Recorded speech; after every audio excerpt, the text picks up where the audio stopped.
Golfing? I'm not a golfing. But see, I've tried golfing. I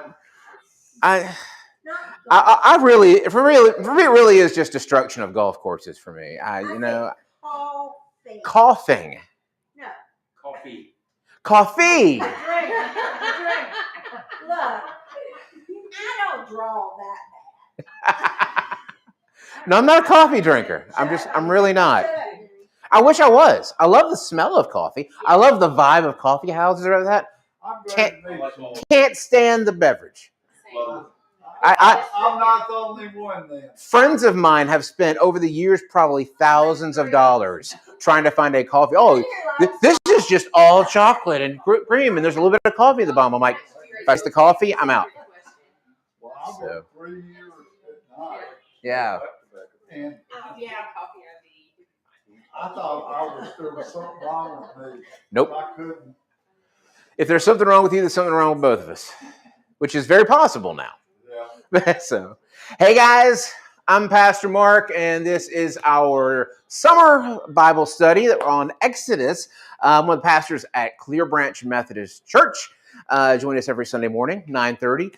Thanks for joining us here tonight. If you want to do the like and share thing, that's fantastic. We're on Facebook, YouTube, and also streaming live to Twitter. So, yay! So if you could retweet or whatever, I don't know, whatever the appropriate interaction is for your platform. Bigger crowd this evening. Thanks you all for coming. I think everyone was waiting till we got past all the plagues last week, because that was a lot. I was physically tired trying to pack all the plagues into 1 hour. It was so much. But yeah, we're starting off tonight with the Passover, one of the big, just tentpole events in the Bible. And that's the thing about Exodus, is it's full of those things. It's full of those just quintessential just tenets of Christianity. I mean, you see everything that's been made into a movie. I mean, there's so many versions of it. I think I put out a couple of days ago the reminder on the Clearbranch Facebook page, the picture from the Charlton Heston 10 Commandments of him separating it. And the fact that I just learned this week that to make that effect happen in that movie, they actually had Jell-O and they ran water over it, so it wasn't like a solid, but they got bouncy to it while the water was cascading in. So yeah, there you go. You didn't know it, now you do. There you go. So we're in past. What verse is that in, please? Well, you didn't know it, now you do. That's kind of a thing for life, Right now we are in chapter 12 of Exodus. I come out of the ESV, but you can use whatever version you want to use. Note that if you use a different version, there might be some linguistical differences, but that's okay, because we're not doing a linguistical breakdown. We're not going that deep. We're more dealing with the narrative. So let's start with Passover, verse 12. The Lord said to Moses and Aaron in the land of Egypt, "This month shall be for you the beginning of months. It shall be the first month of the year for you."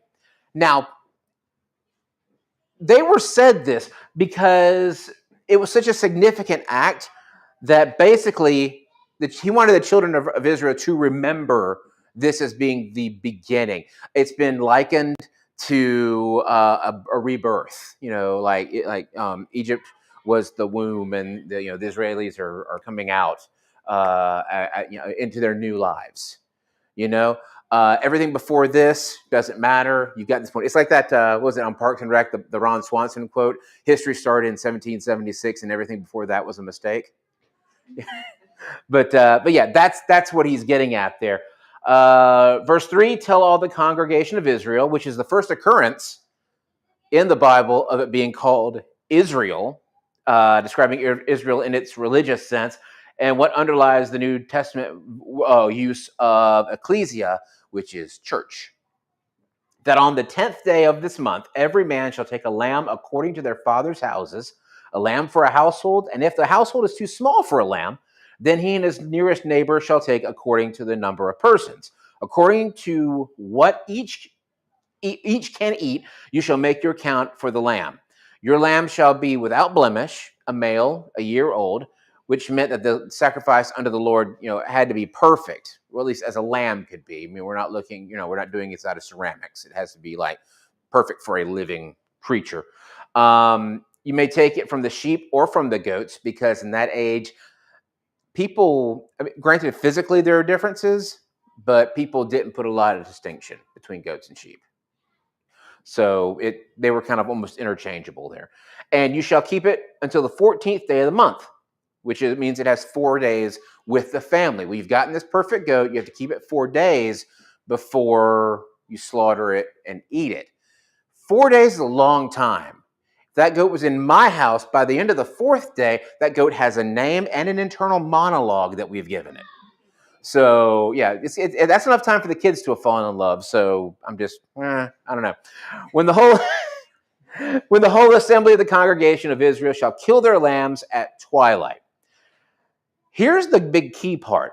Then they shall take some of the blood and put it on the 2 doorposts and the lintel of the house in which they eat it. So we're getting the top and the 2 sides. Some people, and I don't know if they might be stretching a little bit, say that this actually does like the symbolic, it's kind of a foreshadowing thing of the cross, because you have this top and then you have these 2 sides. I don't know. I'm not going to say that's not it, but I don't know if I buy totally into that. I think that's just the shape of the doors, and we needed a perimeter built. So they shall eat the flesh that night, roasted on the fire with unleavened bread and bitter herbs. They shall eat it. Do not eat any of it raw or boiled in water, but roasted, its head with its legs and its inner parts. Ew. That's like all the liver, all the innards, all the fun stuff that kids won't eat and most adults won't either. And you shall let none of it remain until the morning. Anything that remains until the morning, you shall burn. So before the Passover lamb could be eaten, its blood had to be applied to the doorway of the home, the top, each side. The only part of the sacrifice given to God was the blood. The rest was eaten by the family or discarded, which absolutely is foreshadowing of what? All we gave to God was the blood. Jesus. It's absolute foreshadowing of Jesus there. Blood on the doorpost showed that the sacrifice of the Passover lamb was to be remembered in daily life, because you'd see it every time you came in and out. Blood sinks into wood, so it's not going to get washed off all that easy. You're going to see this as you come in and out of your house. In this manner you shall eat it, with your belt fastened, your sandals on your feet, and your staff in your hand, and you shall eat it in haste. It is the Lord's Passover.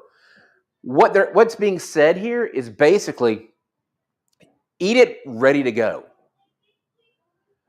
We're not going to eat some of it now, and then come back and have leftovers for lunch tomorrow. This is an all thing. You're not going to put off God's treasures because it might be inconvenient for you. Don't save that rescue, that salvation for later. You do it now.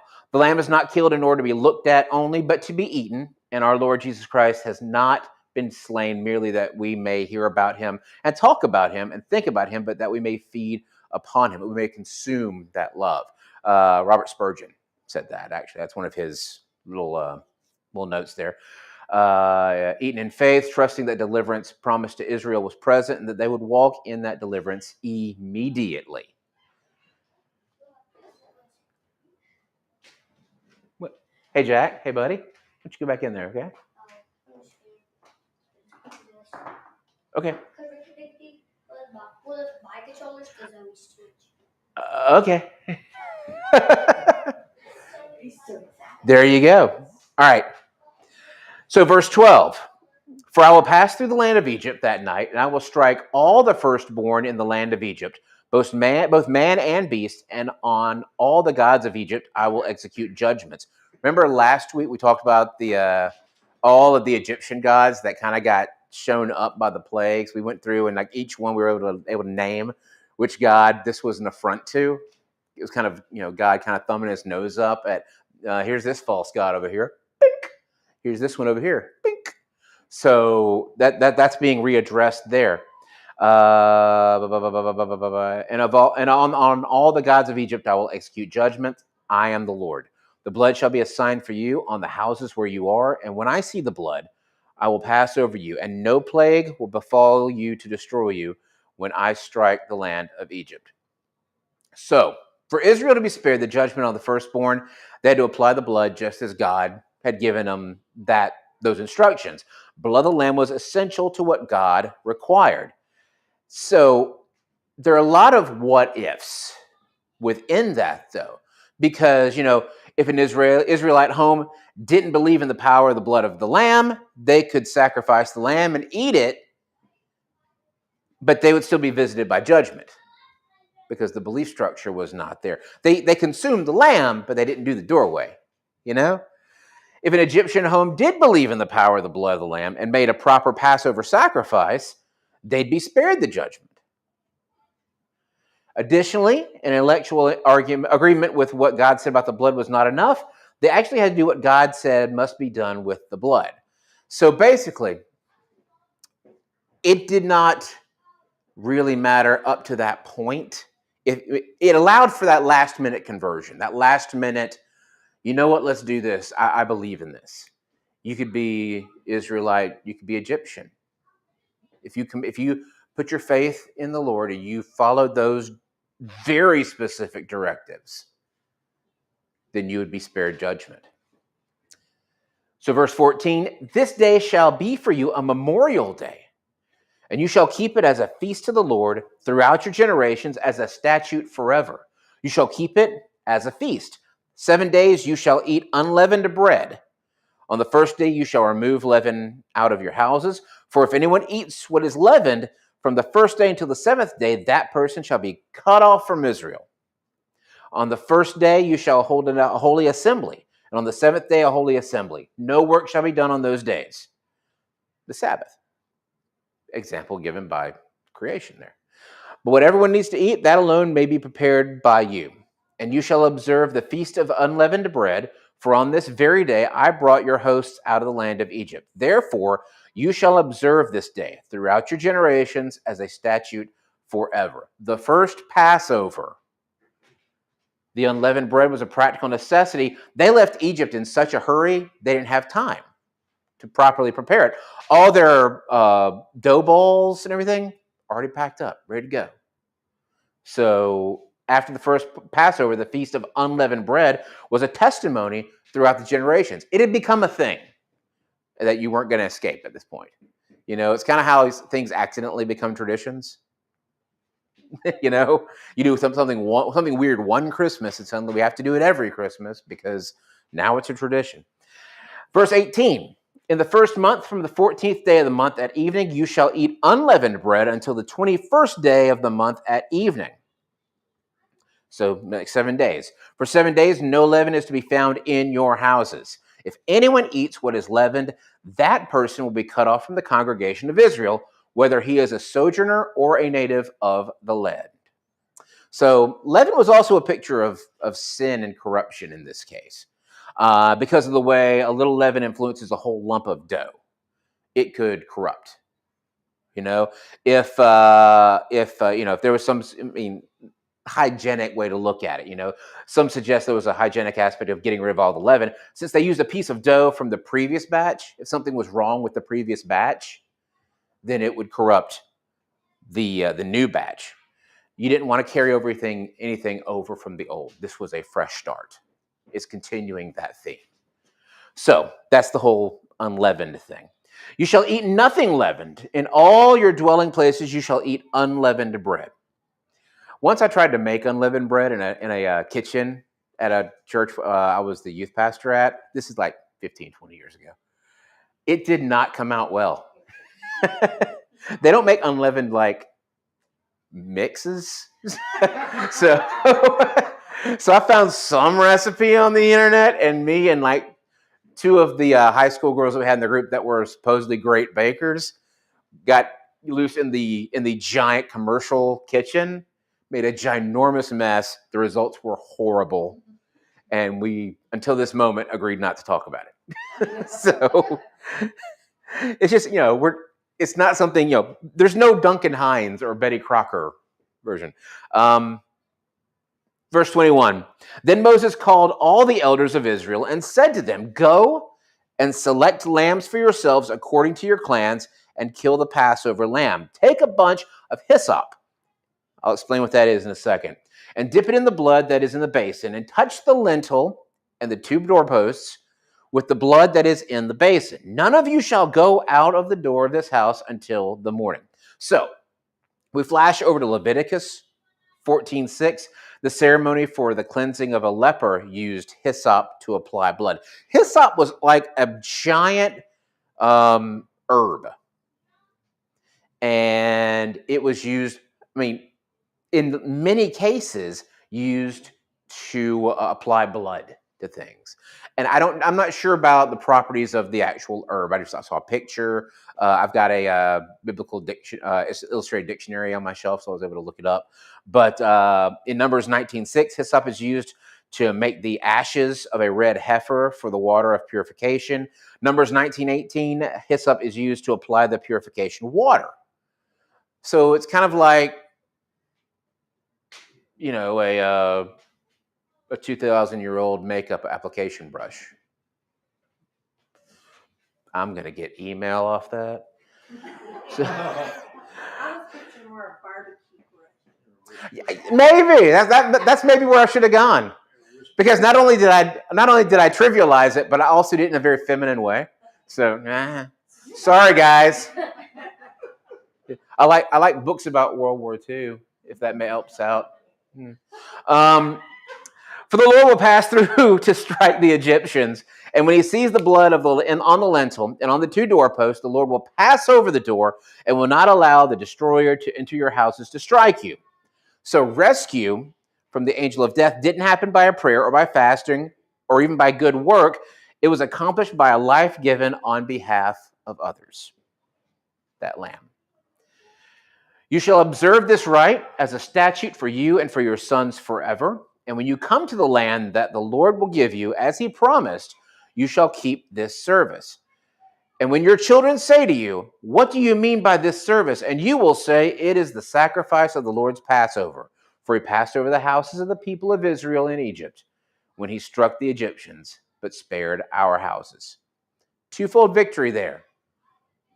Because he saved them, but he also slammed back at Pharaoh.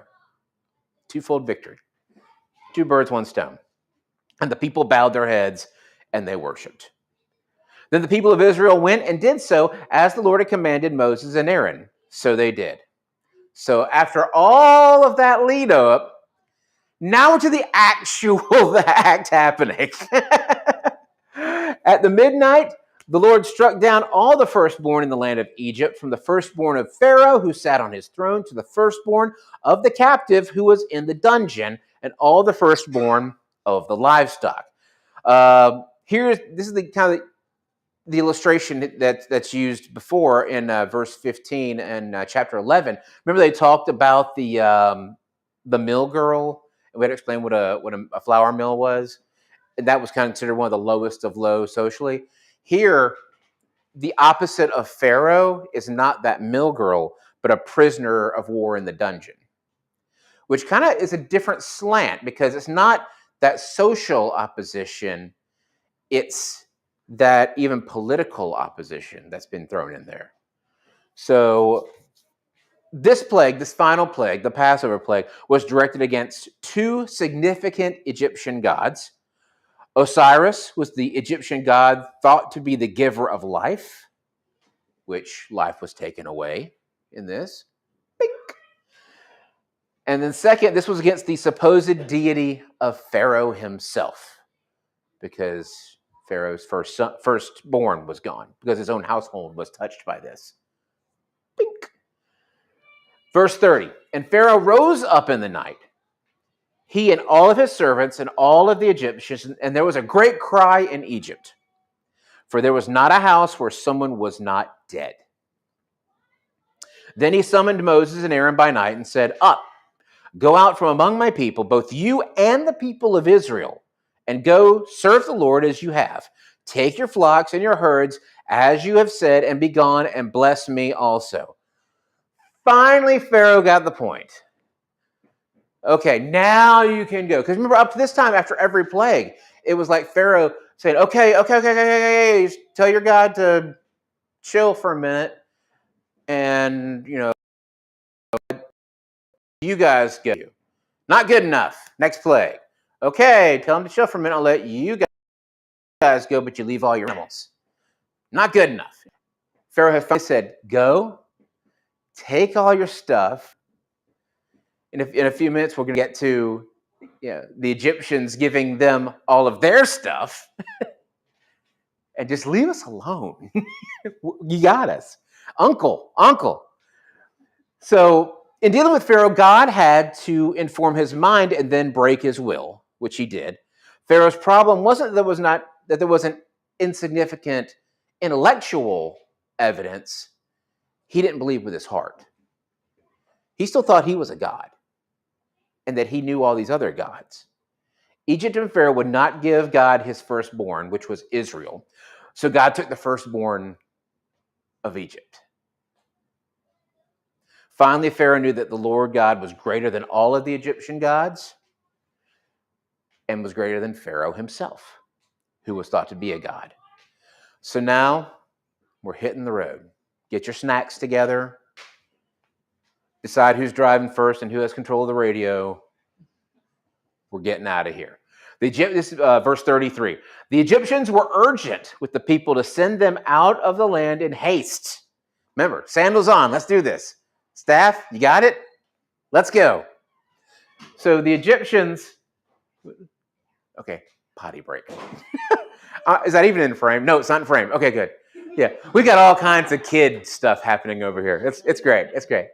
Hey, also, if you're all with us online, if you have any questions at all, Jenny's back there. She's monitoring interaction. Let us know where you're joining us from, where you're watching from. If you have any questions, comments, whatever, let me know. Jenny will be your voice, and she can raise her hand if you've got an answer or a question. I should have asked you to do that before I announced that. She's on it. Always is. She's awesome. Okay, so the Egyptians were urgent with the people to send them out of the land in haste, for they said, we shall all be dead. So the people took their dough before it was leavened. We covered that. Their kneading bowls being bound up in their cloaks on their shoulders. The people of Israel had also done as Moses told them, for they had asked the Egyptians for silver and gold, jewelry, and for clothing. And the Lord had given the people favor in the sight of the Egyptians, so that they let them have what they wanted. Thus they plundered the Egyptians. I love the word plundered because it makes me think of pirates. But that's exactly what they did. I mean, they walked around and, I'll take that. Give me that. Because this is the good stuff they're pulling out. And the people of Israel journeyed from Ramses to Succoth, about 600,000 men on foot, besides women and children. So this is the moment all the previous chapters of Exodus had led up to. Israel was now free.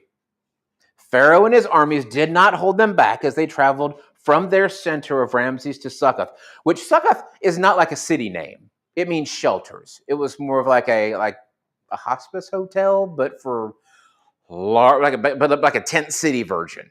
Giant tent city, because we're talking about 600,000 men makes a total population of maybe, if you start adding in kids, wives, weird brothers who sleep on the couch, you're looking at probably like 2 million people.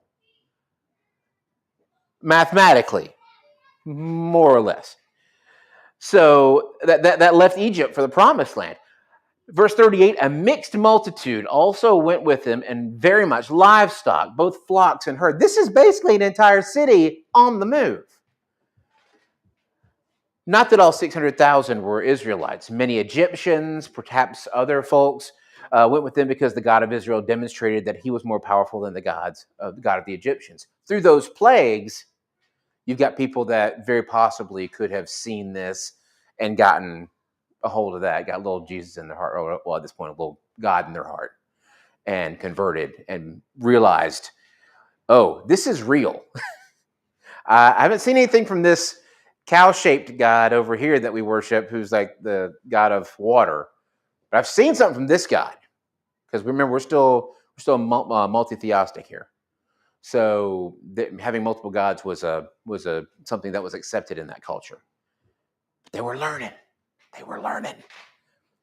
Verse 39, they baked the unleavened cakes of the dough that they had brought out of Egypt, for it was not leavened, because they were thrust out of Egypt and could not wait, nor had they prepared any provisions for themselves. The time that the people of Israel lived in Egypt was 430 years. At the end of 430 years, on that very day, all the hosts of the Lord went out from the land of Egypt. Because apparently in Exodus, from Egypt began on the same calendar day, on the 430th anniversary of Israel's time in Egypt. It's remarkable evidence that God fulfills his promises on anniversaries of prior or prophesied events. It was a night of watching by the Lord to bring them out of the land of Egypt. So this same night is a night of watching kept to the Lord by all the people of Israel throughout their generations. Okay, quick side note, the phrase out of Egypt. We hear it a lot, right? It's repeated 56 times in the Bible after this point, because it's continuously referred back to. God wanted his people to remember his deliverance from Israel from Egypt. So it keeps getting brought back up in later books. This is something that, since this happened, this is the ultimate proof. And, once again, this is where things began for Israel. So we go to verse 43. And the Lord said to Moses and Aaron, this is the statute of the Passover. No foreigner shall eat it. To share the Passover, one had to make themselves part of the people of Israel. You've got to be a part of it. Receiving the covenant of circumcision, taking Passover, all part of the same package. You can't do one without the other. You've got to make that sacrifice to be able to be a part of this. So, verse 44, but every slave that is bought for money may eat of it after you have circumcised him. No foreigner or hired worker may eat of it.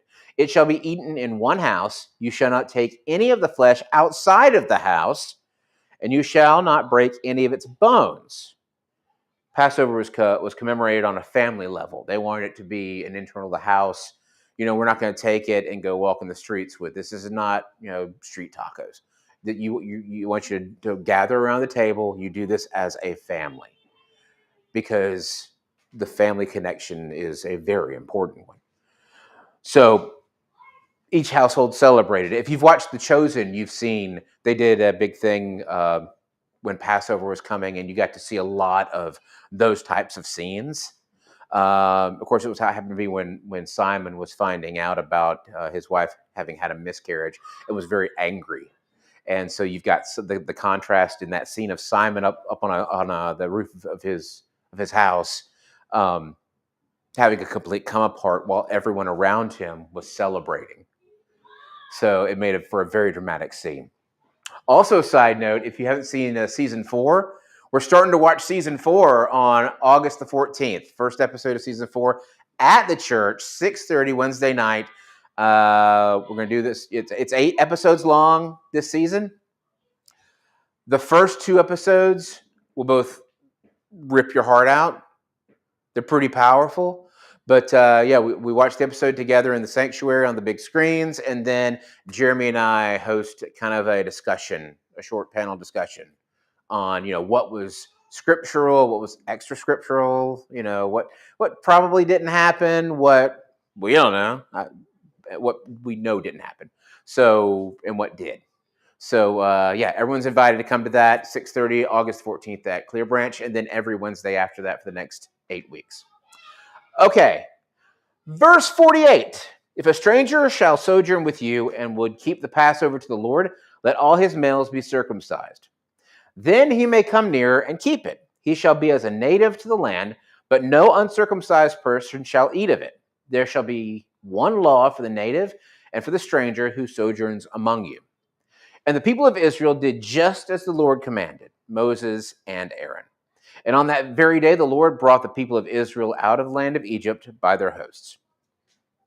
So we come to this point where we revisit the concept of that firstborn. In verse 13, the Lord said to Moses, chapter 13, verse 1. The Lord said to Moses, consecrate to me all of the firstborn, whatever is the first to open the womb among the people of Israel, both man and of beast, it is mine. Now, consecrate doesn't mean necessarily sacrifice. It can mean dedicate. So it's not as, we're thinking of these Temple of Doom pagan sacrifices. It's a more of a dedication. Instances of both meanings can be found in the scripture here and there, but not that the rest was exempt, but the firstborn were, like the Sabbath day and the first ears of corn, a pledge of dedication for the whole nation. So we enter the feast of unleavened bread here in verse 3. Then Moses said to the people, remember this day in which you came out of Egypt, out of the house of slavery, for by a strong hand the Lord brought you out from this place. No leavened bread shall be eaten. In case you missed it, leavened bread bad.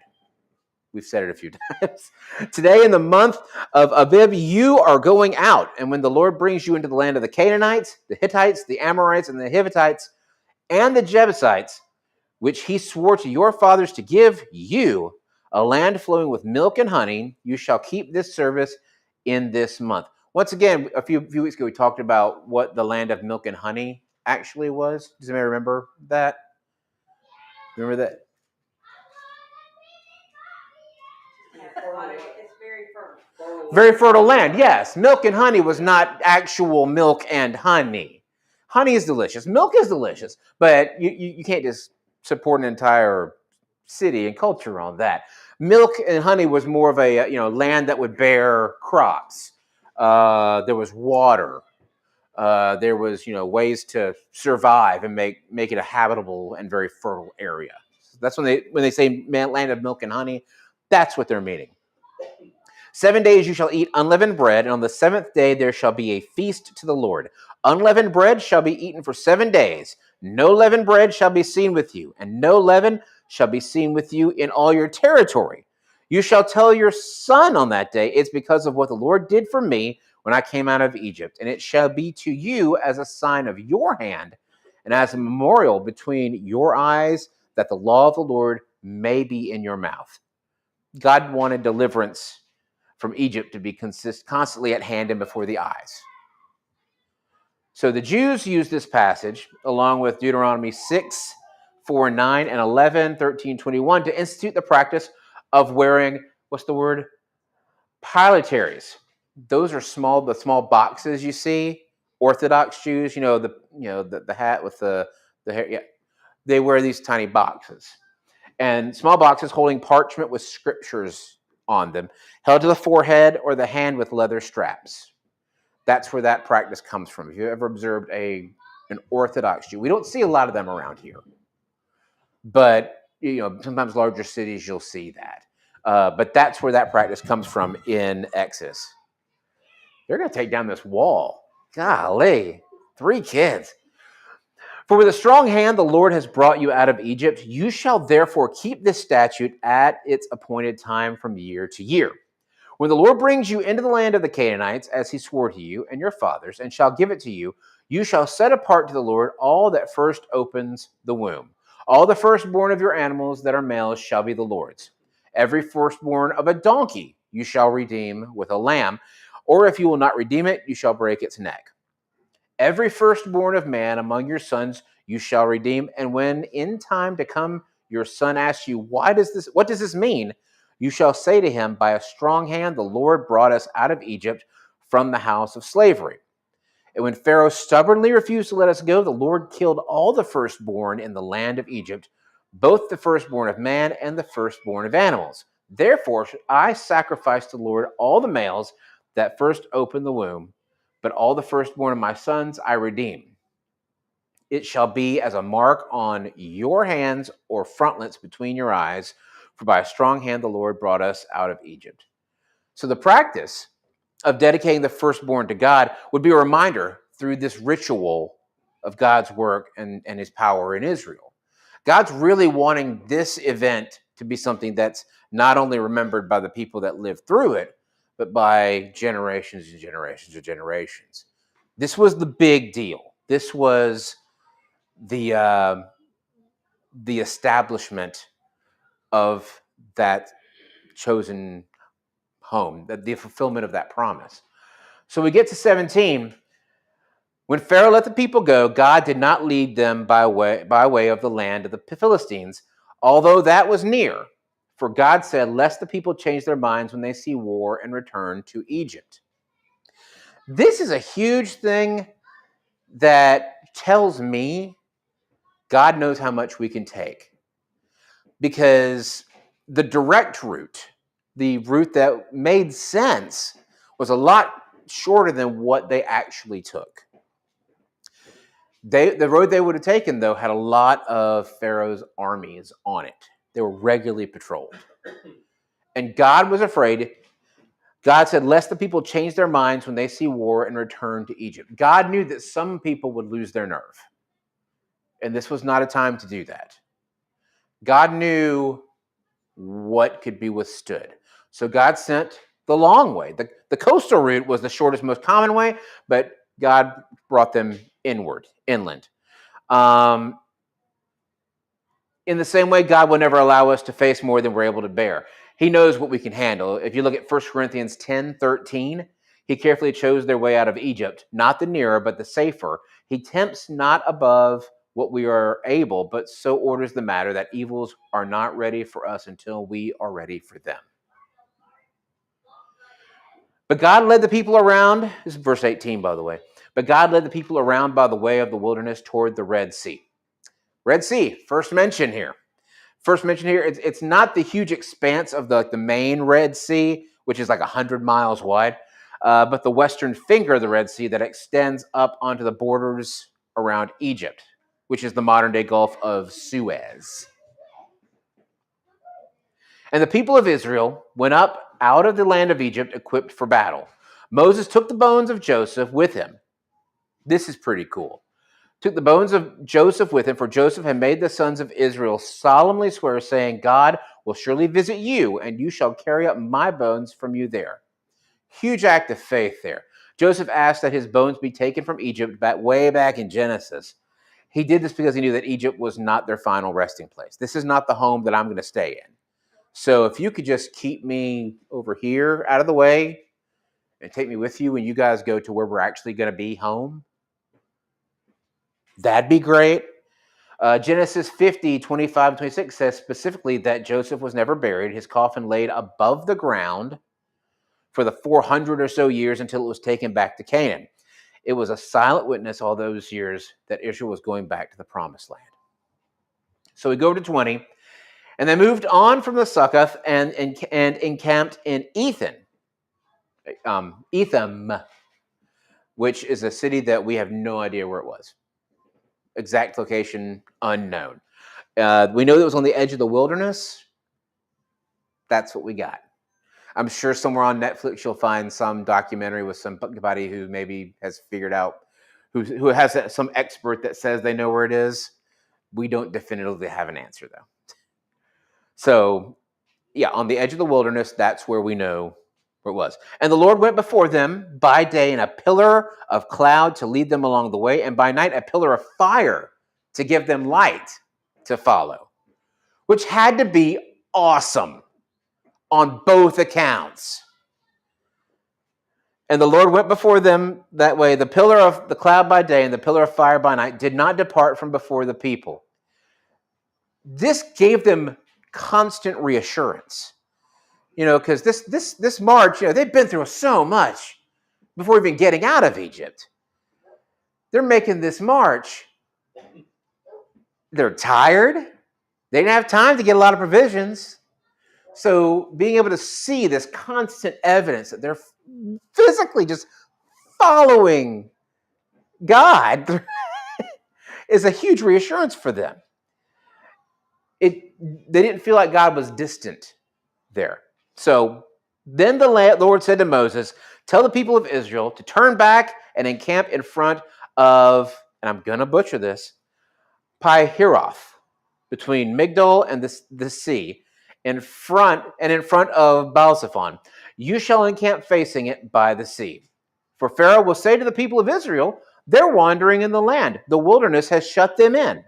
And I will harden Pharaoh's heart, and he will pursue them. And I will get glory over Pharaoh and all his host, and the Egyptians shall know that I am Lord. And they did so. So we could say that God set an ambush point up for Pharaoh. I can see it. I can see where those dots get connected. So, because even after the horror of the firstborns being hit, even after the locusts, even after the frogs, the Red Nile, the gnats, some people, some translations say lice. Lice are gross. If you've ever been to South Georgia, you know gnats are awful. So all these plagues, as soon as the Hebrews got out of Egypt, Pharaoh's like, yeah, he wasn't so tough. And stay out. And then he decides, no, I want him back. I don't know if Pharaoh had to make his own breakfast the next morning and realize this is awful, but God hardened Pharaoh's heart. That stubbornness came back in, and so out he goes. And he's going to pursue them. He was quick to strike at Israel when he had the chance. And also that whole shut in by the land thing, it's kind of like they're playing possum, because it's like, here, come out here. If you camp here, Pharaoh's going to think they're lost. They obviously don't know what they're doing. So let's go get them. They're weak now. When the king of Egypt was told that the people had fled, the mind of Pharaoh and his servants was changed toward the people, and they said, what is this we've done, that we have let Israel go from serving us? Easy to forget those plagues, I guess. Or there's also the theory that maybe Pharaoh thought those plagues were the limit of God's power. You know? Well, he's out of ammo now. We're prepped now for everything he's done. That's the extent. Pharaoh didn't understand that God is limitless. And God's way bigger than that. Verse 6, so he made ready his chariot, took his army with him, and took 600 chosen chariots and all the other chariots of Egypt with officers over all of them. And the Lord hardened the heart of Pharaoh, king of Egypt, and he pursued the people of Israel, while the people of Israel were going out defiantly. This wasn't something where they were just kind of sneaking out. They weren't meandering. They were boldly going out. The Egyptians pursued them, all Pharaoh's horses and the chariots and his horsemen and his army, and overtook them and camped at the sea in front of Baal-Zephon. When Pharaoh drew near, the people of Israel lifted up their eyes, and behold, the Egyptians were marching after them, and they feared greatly. You know, it makes sense. You turn around, you see this, like, all the armies of Egypt, because you know it was up on a hill or something, some big Braveheart moment. They come marching over. You're like, oh, that's a lot of Egyptians. They can see Pharaoh's armies on one side, the Red Sea on the other. Well, now what do we do? They seem to have no chance for escape. And here, there are a lot of places in the Bible where parents can see an aspect of parenting, and you can kind of feel, oh gosh, if my kids did this to me, I'd be ticked. So when people do this to God, you're like, I'd be ticked. The people of Israel cried out to the Lord. They said to Moses, is it because there are no graves in Egypt that you have taken us away to die in the wilderness? What have you done to us in bringing us out of Egypt? It's like they forgot what was going on in Egypt. You just pled for me to get you out of here. They've been on the road a couple of weeks. You've already forgotten how bad things were. You asked me to bring you here.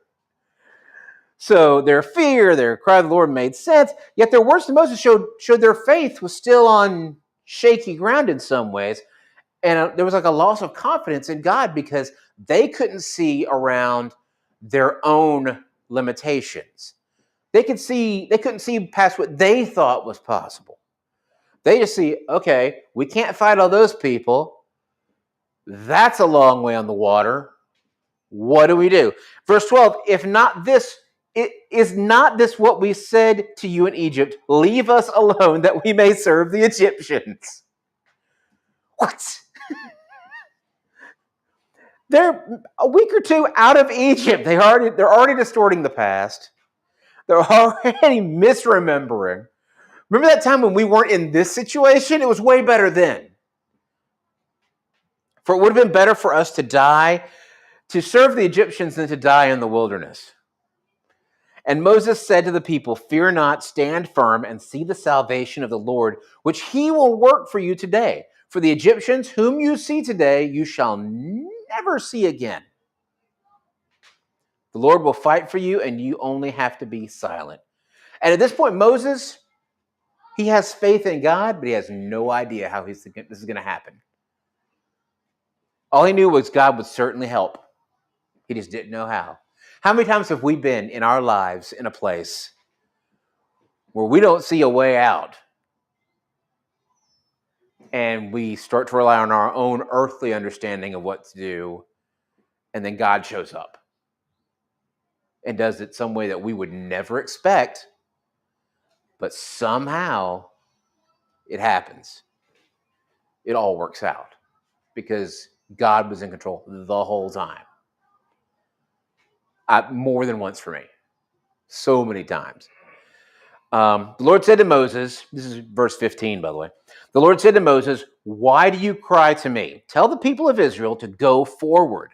Lift up your staff, stretch it over your hand, over the sea, and divide it, that the people of Israel may go through the sea on dry ground. This is that Charlton Heston water over the jello scene. This is, the music swells. I mean, there's close-up of key people in the crowd, reaction shots. Everyone's losing their minds. It's happening. Simple instructions, though, connected to one of the mightiest miracles in the entire Scripture. In the same manner, the greatest miracle of salvation happens with simple actions on our part, as the rod of Moses did not actually perform this. We talked about this before. That rod, that staff he had, not a magic staff. Moses was not doing this. Moses was working on God's authority. He was following the order step by step of what God was telling him to do. So Moses didn't part the Red Sea. God parted the Red Sea. We can't lose sight of that. In verse 17, I will harden the hearts of the Egyptians so that they shall go in after them, and I will get glory over Pharaoh and all his host, his chariots and his horsemen. And the Egyptians shall know that I am the Lord when I have gotten glory over Pharaoh, his chariots, and his horsemen. Then the angel of God, who was going before the host of Israel, moved. You know that big pillar? It moves, places itself between them. Moved from before them and stood behind them, coming between the host of Egypt and the host of Israel. And there was the cloud and the darkness, and it lit up the night without one coming near the other all night. So God placed this between them to kind of give the Israelites that protected start. God protected Israel from the Egyptian attack until a way was made through the Red Sea. Gave them a head start. We often have different dramatic, we have this because of the movie, we have this thing of, okay, they saw them, they jumped on the horses and went, and then everybody, it happened all in what? No. This was a little more spread out. When Moses stretched out his hand over the sea, and the Lord drove the sea back by a strong east wind all night and made the sea dry land and the waters were divided. It wasn't that epic, that movie magic way. An east wind blew and blew till we saw dry land at the bottom. So Moses stretched his hand out over the sea. The Lord drove the sea back by a strong east wind all night and made the sea dry land, and the waters were divided. So the people of Israel went into the midst of the sea on dry ground, the waters being a wall to them on their right hand and on their left. The Egyptians pursued and went in after them in the midst of the sea, all Pharaoh's horses, his chariots, and his horsemen. And in the morning watch, the Lord in the pillar of fire and of cloud looked down upon the Egyptian forces and threw the Egyptian forces into a panic, which clogged their chariot wheels, so they drove heavily. He worked miraculously on the side of Israel against the Egyptians. And he slowed the army down, which allowed the Israelites to get a little further on, kept that space going. Only then did he allow the Egyptian army to continue their pursuit through the parted waters, once Israel had crossed fully the Red Sea. The Egyptians let us flee before the Lord against the Egyptians. Even the army members were realizing, oh, this is bad. We have messed up. Then the Lord said to Moses, stretch out your hand over the sea, that the water may come back upon the Egyptians, upon their chariots, and upon their horsemen. So Moses stretched out his hand over the sea, and the sea returned to its normal course when the morning appeared. So once again, God told Moses to do something with his hand that was connected to the motion of the sea. We know it was not Moses' hand that did this, but it was the power of God at work. And this was God's vindication of Moses too, if you think about it. Israel had previously accused him of the lowest of motivations, the most evil state of heart. This is back in chapter 14. When this worked through Moses, God showed the whole nation that Moses was in fact their chosen leader. This cleared up any confusion, because now he's the guy that they saw in this key role. No one was challenging him at this point. So we jump back in. As the Egyptians fled into it, the Lord threw the Egyptians into the midst of the sea. The waters returned and covered the chariots and the horsemen and all the host of Pharaoh that had followed them into the sea. Not one of them remained, and they never saw them again.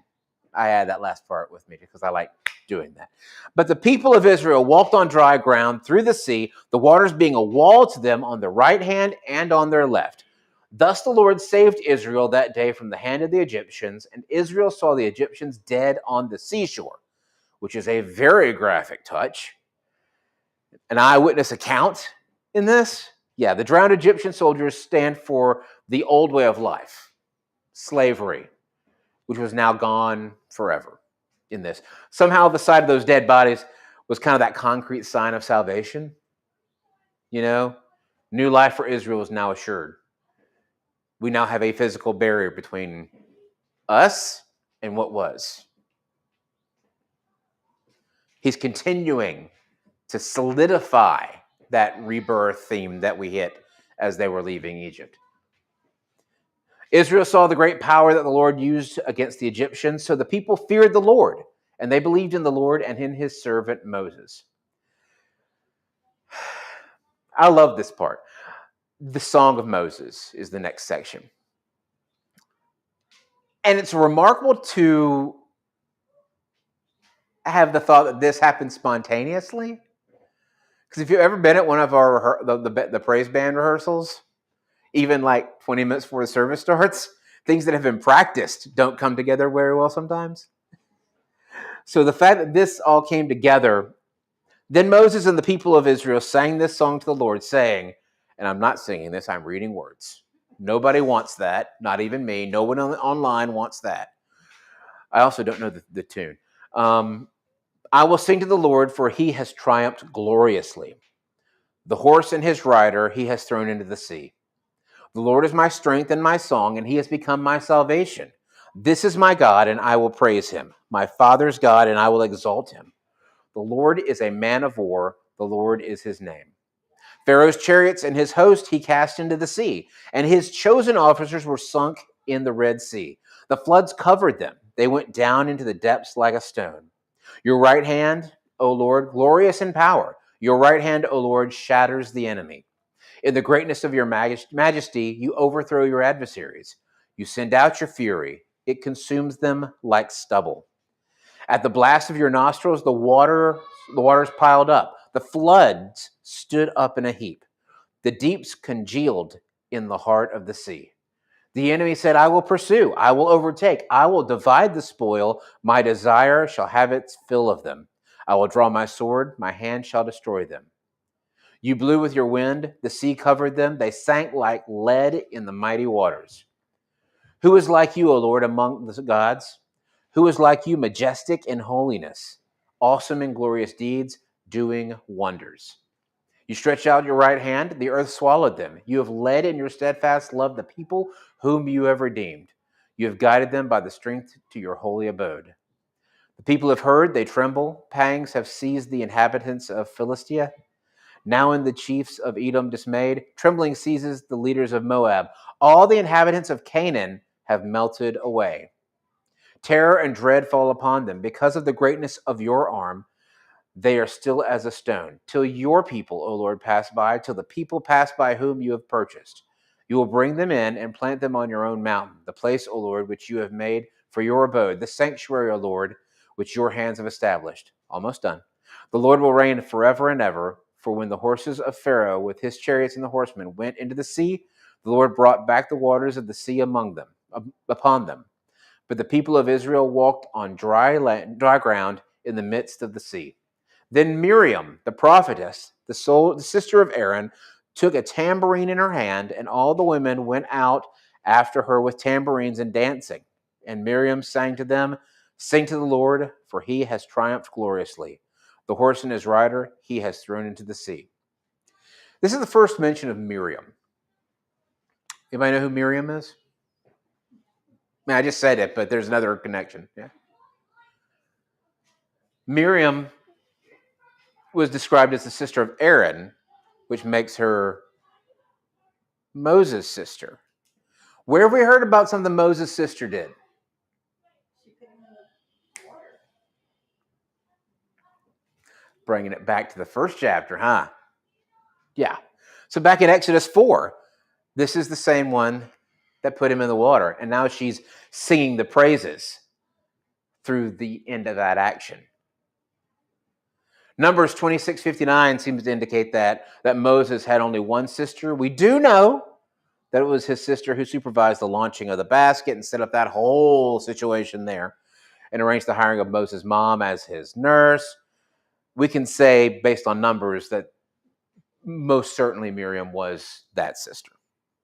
So, the older sister of Moses, because, if she was an infant, she couldn't have, So, absolute big sister.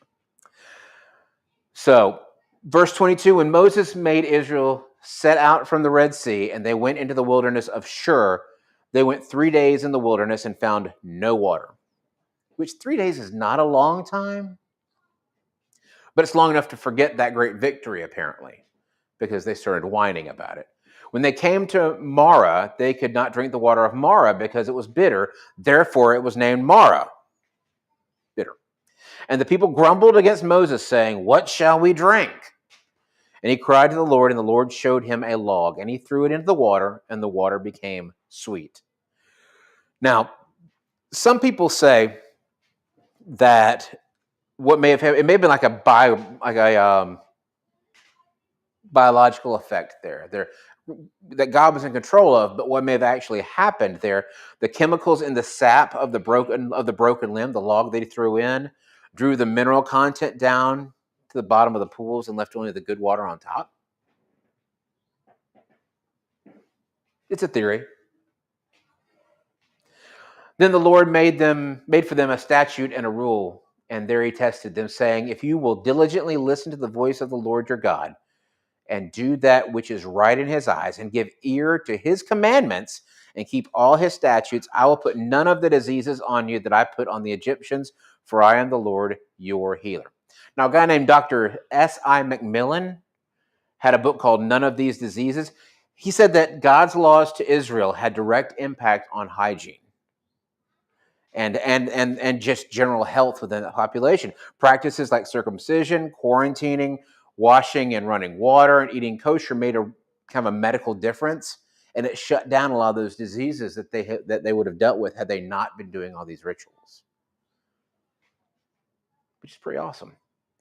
Then they came to Elim, Elim, where there were 12 springs of water and 70 palm trees, and they encamped there by the water because why not? It sounds wonderful.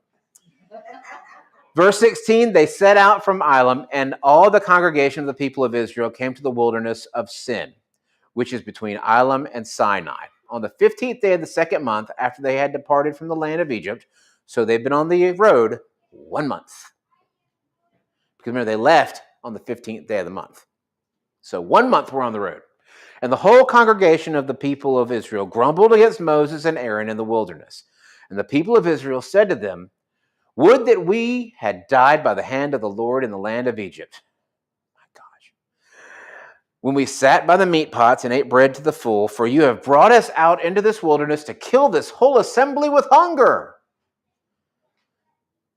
No short-term memory in this crowd. Zero. I mean, a month. We've seen multiple miracles. So starvation was more anticipated than experienced in this point. In other words, they did not live for weeks through famine. They just got hungry. It's like when one of the three in there hasn't had a snack in an afternoon. "I'm starving, Mom. Can I have some ABC's 1, 2, 3s or a breakfast corn dog or something?" Yeah. Instead, they started to feel hungry, so they started whining about it. Then the Lord said to Moses, "Behold, I am about to rain bread from heaven for you, and the people shall go out and gather a day's portion every day, that I may test them whether they will walk in my law or not." Some people say bread of heaven. Other places it's manna from heaven. Kind of interchangeable there. Here in Exodus, it's bread. God almost always called it bread from heaven, and sometimes it was called angels' food over in the Psalms. Angels' food. Not the cake, which is delicious. On the sixth day, when they prepare what they bring in, it will be twice as much as they gather daily. On the sixth day. Why is it on the sixth day double? Ding, ding, ding. A pluses all around. The test came on that sixth day when they were to gather twice as much, so the seventh day they could have that Sabbath. So Moses and Aaron said to all the people of Israel, "At evening you shall know that it was the Lord who brought you out of the land of Egypt."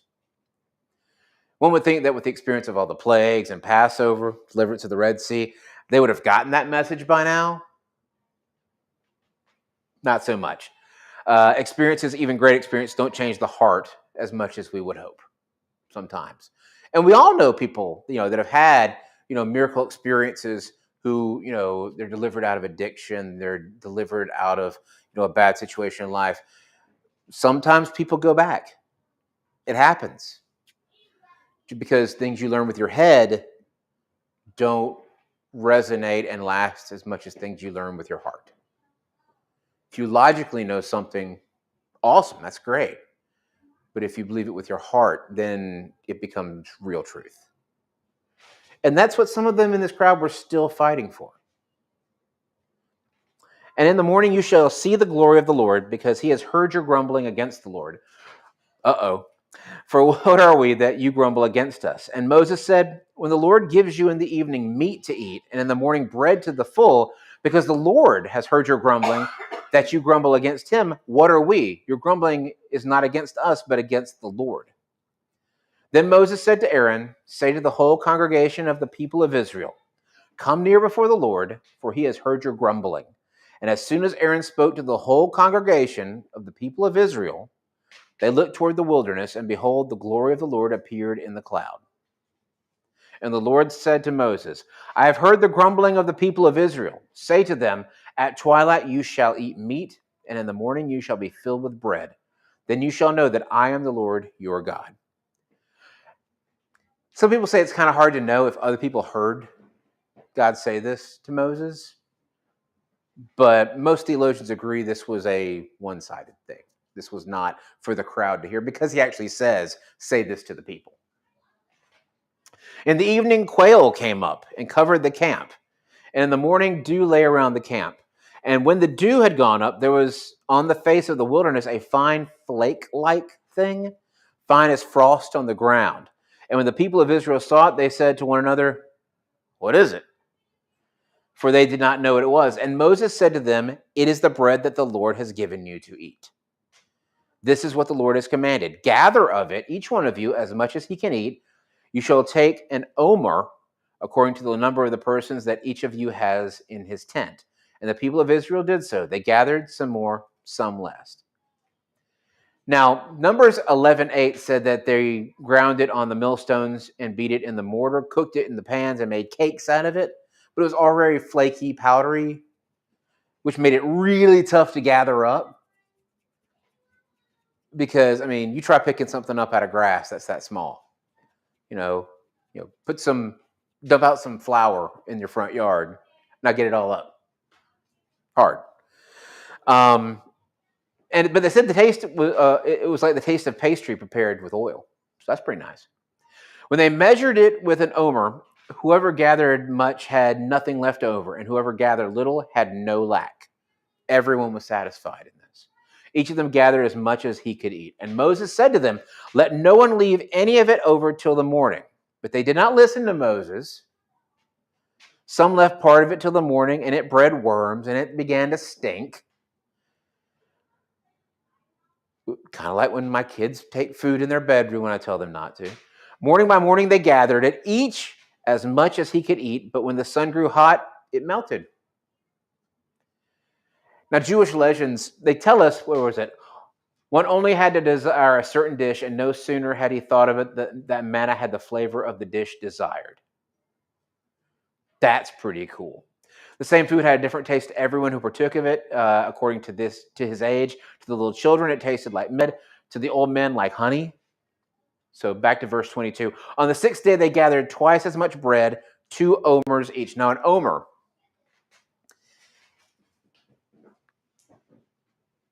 An omer, depending on the situation, changes amounts. It's like when you tell somebody, just take a heap of that and put it in a recipe. If you talk to some of these older folks that have like their famous biscuit recipes with that. My grandmother with her fruitcake cookies, we're just guessing at measurements here because they eyeballed everything. An omer in some places could be as much as a gallon, especially in the later history of Israel. But at this early point, it may have only been a cupful.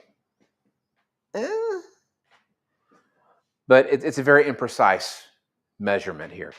And when all the leaders of the congregation came and told Moses, he said to them, "This is what the Lord has commanded. Tomorrow is a day of solemn rest, a holy Sabbath to the Lord. Bake what you will bake and boil what you will boil, and all that's left over lay aside to be kept till the morning." So they laid it aside till the morning, and Moses commanded them, and it did not stink, and there were no worms in it. So they gathered every morning, and every man according to his need. That bad experience from before stuck with them, led them to reluctantly obey. So they learned something. It's like the end of an after-school special. Moses said, "Eat it today, for today is a Sabbath to the Lord. Today you will not find it on the ground. 6 days you shall gather, but on the 7th day, which is a Sabbath, there will be none." Nothing on the ground, nothing to gather. You got to rest. On the 7th day, some of the people went out to gather, but they found none.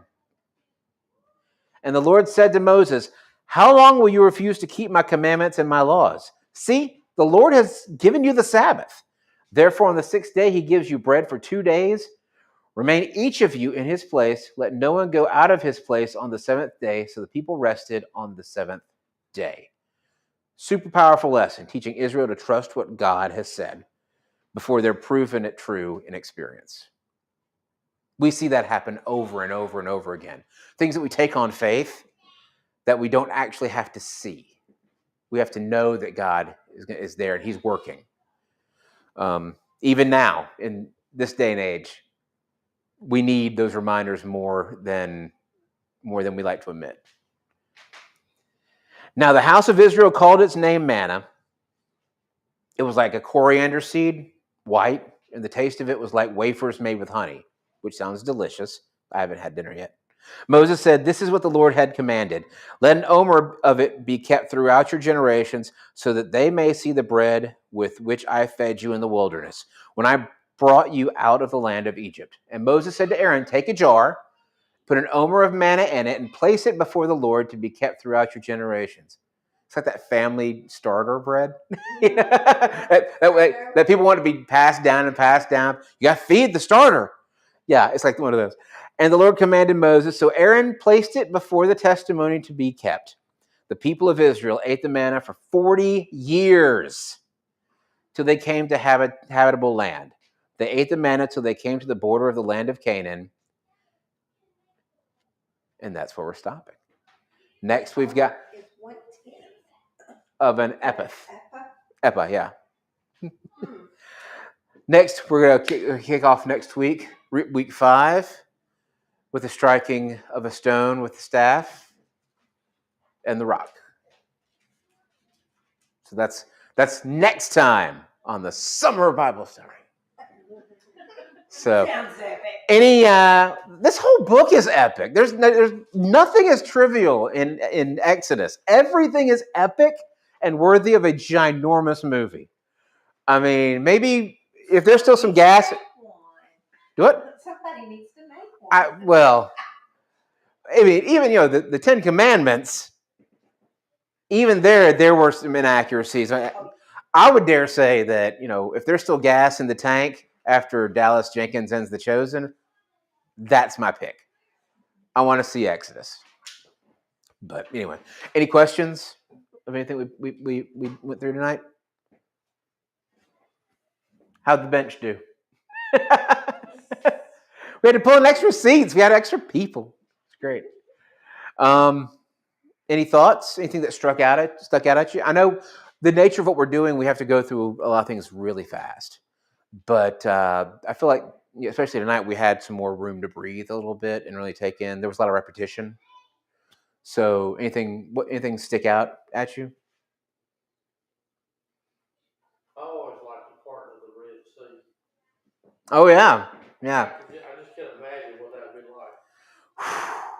I mean, I've seen the big epic depictions, and not just Charlton Heston, but I've seen the big, movie style epic depictions, and I've also seen those horrible Netflix style documentaries that try to explain everything away and makes it almost immediate. It depends on what part. That part. There are parts of it that are not very deep at all. They're seriously. We know that because of how the second half of this ended for Pharaoh's army, it had to at least have some depth to it. But there are parts of the Red Sea, some of those fingers that go out, that, you can walk like waist high through a lot, way further than, when you walk to the end of the shelf in Gulf Shores, way further than that. There are parts of it that are very shallow. Obviously, this is not one of those parts, though, because, if it's only waist deep, you're not taking down a chariot. Sorry. Sometimes when a hurricane comes in, it takes the water. Right. Yeah. So, but yeah, I'm sure there are some of those bad documentaries out there that try to trivialize a lot of this. But yeah, I'm like Cecil. There's so many parts that I wish I could have just seen with my own eyes. Not because it would affect my belief in any way, but just because the spectacle of it would have just been just mind blowing. Like the night of the Passover. Yeah. Oh, yeah. Oh my gosh. Can you imagine? That's. Oh my gosh. The wailing. Oh yeah, that's one of the, that's one of those that stick with you. You would think that would stick with them, You would think that. I could imagine that being a very traumatic thing to be going through, even if Even though you're safe. even though you're safe, you're fine. Just hearing all of the reactions from the other households, you would think that's something that would stick with you for a little while. You wake up in the middle of the night hearing those screams. Nope. A couple weeks later, they're already grumbling. What? Okay. But yeah, so many epic things. And, we're coming up next week. We've got, the striking of water. We've yet to see the actual 10 Commandments. We haven't seen, one thing is that throughout all of this, they're following God's promise. They're following, their faith at various degrees of frustration, but they're following God through all this. And yet they still mess up. You know, they didn't just, get to this side of the Red Sea and go, beep, straight to Canaan, done, yay. No, they messed up badly in a time when they had seen with their own eyes the power of God.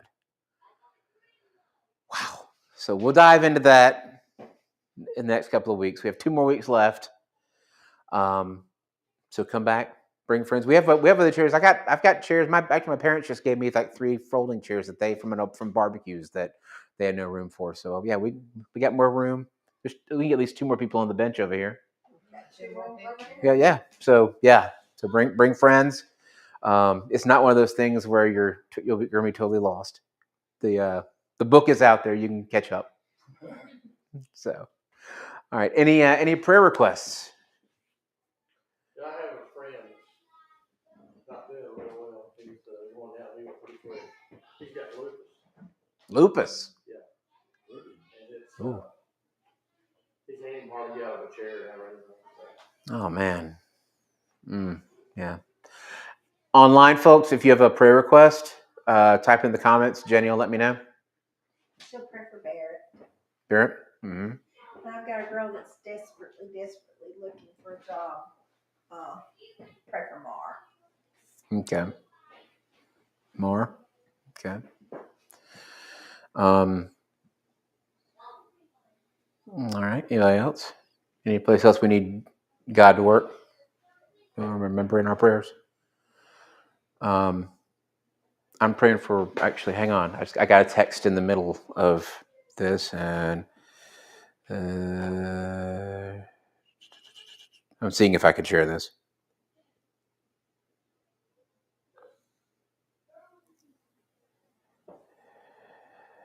Okay. A friend of mine had a procedure done today, and it looks like it was only partially done. They couldn't get another part of it, so she's going to have to go back in for another surgery. So just pray for healing and peace in that. So bless you. Bless you again. You get no more. After that, it's on you. You only get 2. Anybody else? Yes. Doesn't even matter what side you're on at this point. It's just our country. Our country. Just pray for America, just in general. Anybody else? All right. Well, let's pray. Heavenly Father, we come to you tonight thankful for that rebirth out of Egypt, God. We thank you for all the amazing and awesome ways that you work to teach us and to show us that you are always there and you are always working around us, God. We thank you for the knowledge that you provide for us. It may not be in the way that we expect or that we can even fathom, God, but you're always there. God, we particularly come to you tonight praying for those that are sick, those that are disappointed, that are even grieving, God. We come to you asking prayer for those that love those that are sick. God, we ask you to cover them with peace, to cover them with comfort, God, and to cover them with the knowledge that you are holding them close. Be with us, God, as we leave this place. Be with us as we travel home, and be with us as we go out into the world the rest of this week and find little ways here and there to show someone else your love. Help us to be your hands and your feet. In your Son's name we pray. Amen. All right. And if you liked tonight's lesson, you're going to hear more of it on Sunday. I'm preaching, and we're preaching on the parting of the Red Sea.